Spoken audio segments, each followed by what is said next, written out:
हिंदू धर्म में एकादशी का महत्व बहुत ही माना गया है और हर माह में 2 एकादशी आती है, शुक्ल पक्ष की और कृष्ण पक्ष की। इसमें श्रावण माह के शुक्ल पक्ष में आने वाली एकादशी को पुत्रदा एकादशी कहा जाता है। और मित्रों, हर एकादशी में यह कार्य अवश्य करना चाहिए। सबसे पहले सुबह सूर्योदय के पहले उठना है। उठने के बाद संकल्प लेना बहुत ही जरूरी है। संकल्प अपने गोत्र और नाम के साथ लेना चाहिए और फिर इसके बाद आपके सामर्थ्य अनुसार व्रत रखना चाहिए। इस दिन असत्य भाषण और निंदा चुगली आदि से दूर रहना चाहिए। साथ ही जितना हो सके उतना श्री हरि विष्णु का, लक्ष्मी नारायण का पूजा और मंत्र जाप करना चाहिए। तो मित्रों, ये हुआ विधि विधान। इसके साथ ही नमस्कार मेरे सनातनी परिवार, हम हिंदुस्तानी चैनल पर आप सभी का बहुत बहुत स्वागत है। आप सभी को पुत्रदा एकादशी की बहुत बहुत शुभकामनाएं। मित्रों, पुत्रदा एकादशी कब है और इसका क्या है महत्व, क्या है इसकी कथा, वो आज हम आपको बताने वाले हैं। तो इसके लिए मित्रों वीडियो पूरा देखिएगा और इस चैनल पर अगर आप नए हैं तो हम हिंदुस्तानी चैनल को सब्सक्राइब भी कर दीजिएगा। साथ ही बाजू वाले बेल आइकन को प्रेस करना मत भूलिए। हाँ, वीडियो आपको पसंद आता है तो लाइक और शेयर भी कर दीजिएगा। तो मित्रों, आइए जानते हैं पुत्रदा एकादशी के व्रत की कथा। श्रावण मास के शुक्ल पक्ष में आने वाली एकादशी को पुत्रदा एकादशी कहा जाता है और इस समय ये 16 अगस्त और शुक्रवार को इसका व्रत रखा जाएगा। एक बार श्री युधिष्ठिर कहने लगे कि हे भगवान, मैंने कामिका एकादशी का व्रत का महात्म्य और कथा सुना। अब आप मुझे श्रावण माह के शुक्ल पक्ष की एकादशी का क्या नाम है और व्रत करने की विधि तथा इसका महात्म्य कृपा करके कहिए। मधुसूदन कहने लगे कि इस एकादशी का नाम पुत्रदा एकादशी है। इस एकादशी को पवित्रा एकादशी भी कहा जाता है। पुत्रदा एकादशी व्रत करने वाले व्यक्ति को पूजा के बाद श्रावण पुत्रदा एकादशी व्रत की कथा जरूर सुननी चाहिए। ऐसा करने से व्रत पूर्ण होता है और मनोकामनाएं पूरी होती है। अब आप शांति पूर्वक इसकी कथा सुनिए। इसके सुनने मात्र से ही वाजपेयी यज्ञ का फल मिलता है। पुत्रदा एकादशी व्रत की कथा इस प्रकार है। द्वापर युग के आरंभ में महिष्मति नाम की एक नगरी थी, जिसमें महिजित नाम का राजा राज्य करता था। लेकिन पुत्रहीन होने के कारण राजा को राज्य सुखदायक नहीं लगता था। उसका मानना था कि जिसके संतान न हो उसके लिए यह लोक और परलोक दोनों ही दुखदायक होते हैं। पुत्र सुख की प्राप्ति के लिए राजा ने अनेक उपाय किए, परंतु राजा को पुत्र की प्राप्ति नहीं हुई। वृद्धावस्था आती देखकर राजा ने प्रजा के प्रतिनिधियों को बुलाया और कहा कि हे प्रजाजनों, मेरे खजाने में अन्याय से उपार्जन किया हुआ धन नहीं है, न मैंने कभी देवताओं तथा ब्राह्मणों का धन छीना है। किसी दूसरे की धरोहर भी मैंने नहीं ली। प्रजा को पुत्र के समान पालता रहा। मैं अपराधियों को पुत्र तथा बांधवों की तरह दंड देता रहा। कभी किसी से घृणा नहीं की, सबको समान माना है। सज्जनों की सदा पूजा करता हूँ। इस प्रकार धर्मयुक्त राज्य करते हुए भी मेरे पुत्र नहीं है, सो मैं अत्यंत दुख पा रहा हूँ। इसका क्या कारण है?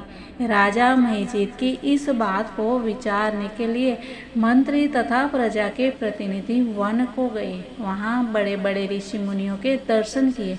राजा की उत्तम कामना की पूर्ति के लिए किसी श्रेष्ठ तपस्वी मुनि को देखते फिरते रहे।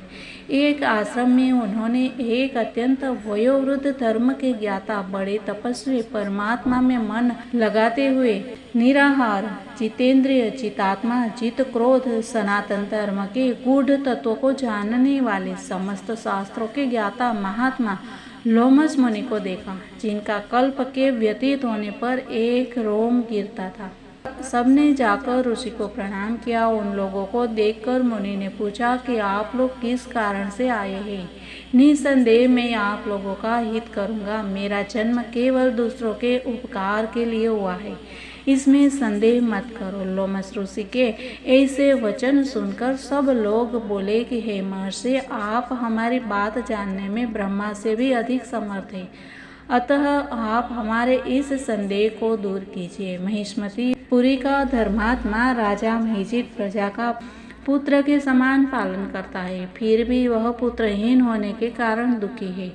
उन लोगों ने आगे कहा कि हम लोग उसकी प्रजा है, अतः उसके दुख से हम भी दुखी है। आपके दर्शन से हमें पूर्ण विश्वास है कि हमारा यह संकट अवश्य दूर हो जाएगा, क्योंकि महान पुरुषों के दर्शन मात्र से अनेक कष्ट दूर हो जाते हैं। अब आप कृपा करके राजा के पुत्र होने का उपाय बताएं। यह वार्ता सुनकर ऋषि ने थोड़ी देर के लिए नेत्र बंद किए और राजा के पूर्व जन्म का वृतांत जानकर कहने लगे कि यह राजा पूर्व जन्म में एक निर्धन वैश्य था। निर्धन होने के कारण इसने कई बुरे कर्म किए। यह एक गांव से दूसरे गांव व्यापार करने जाया करता था।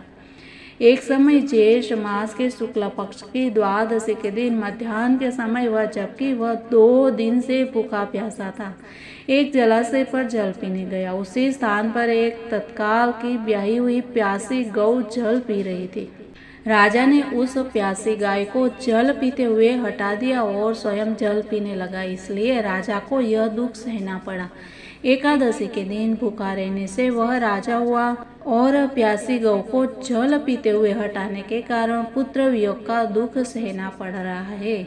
ऐसा सुनकर सब लोग कहने लगे कि हे ऋषि, शास्त्रों में पापों का प्रायश्चित भी लिखा है, अतः जिस प्रकार राजा का यह पाप नष्ट हो जाए, आप ऐसा उपाय बताइए। लोमस मुनि कहने लगे कि श्रावण शुक्ल पक्ष की एकादशी को, जिसे पुत्रदा एकादशी भी कहते हैं, तुम सब लोग व्रत करो और रात्रि को जागरण करो, तो इससे राजा का यह पूर्व जन्म का पाप अवश्य नष्ट हो जाएगा, साथ ही राजा को पुत्र की अवश्य प्राप्ति होगी। लोमस ऋषि के ऐसे वचन सुनकर मंत्रियों सहित सारी प्रजा नगर को वापस लौट आई और जब श्रावण शुक्ल एकादशी आई तो ऋषि की आज्ञा अनुसार सबने पुत्रदा एकादशी का व्रत और जागरण किया। इसके पश्चात द्वादशी के दिन इसके पुण्य का फल राजा को दिया गया। उस पुण्य के प्रभाव से रानी ने गर्भ धारण किया और प्रसव काल समाप्त होने पर उसको एक बड़ा तेजस्वी पुत्र उत्पन्न हुआ। इसीलिए हे राजन, इस श्रावण शुक्ल एकादशी का नाम पुत्रदा एकादशी पड़ा। अतः संतान सुख की इच्छा हासिल करने वाले इस व्रत को अवश्य करें। इसके महात्म्य को सुनने से मनुष्य सब पापों से मुक्त हो जाता है और इस लोक में संतान सुख भोग कर परलोक में स्वर्ग को प्राप्त होता है। जय श्री राधे, जय श्री कृष्ण। जय हिंद, वंदे मातरम। भारत माता की जय।